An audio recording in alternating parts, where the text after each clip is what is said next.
phải chạy một pin nó móng lắm nó hao tự đi mình nhắm tay mình lên mình đem cái nhắm đi tách ăn mà ăn mớn của mỗi con thăm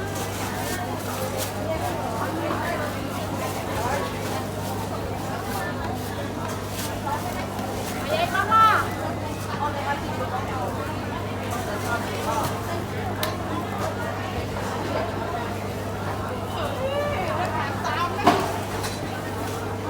cái canh một lẩu như thế đây là món đây là ba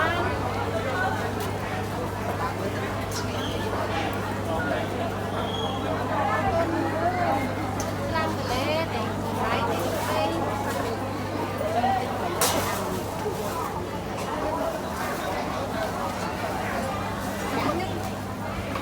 trắng thịt đập vào